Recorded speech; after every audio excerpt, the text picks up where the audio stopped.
Mga mima, ang atik ko, napaka-sensitive talaga at napaka-strict talaga pagdating sa mga kamay at gusto niya talaga yung may mga hand washing sang nilagay sa kusina at sa CR kasi bago kumain, naghuhugos talaga ng kamay dahil importante talaga yun sa ating mga hygiene at sa ating katawan dahil nga, syempre yung dumi pumapasok pag hindi tayo nakapaghugas ng kamay or pagkatapos mag-CR niya maghugas. Kaya importante talaga yan sa ating mga mima, sa ating body.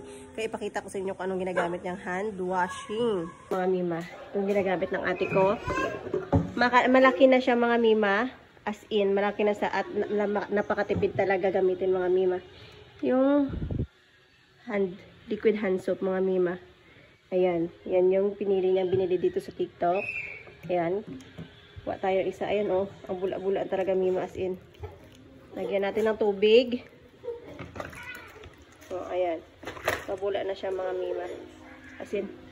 At ang bango. Sobrang bango talaga niya. Sa CR niya mga mima, ito naman yung ginagamit nila mga mima. Ayan oh, aloe vera. Ayan. Kaya sa gustong mag-check out, ilagay ko ang link sa Kinilo Basket.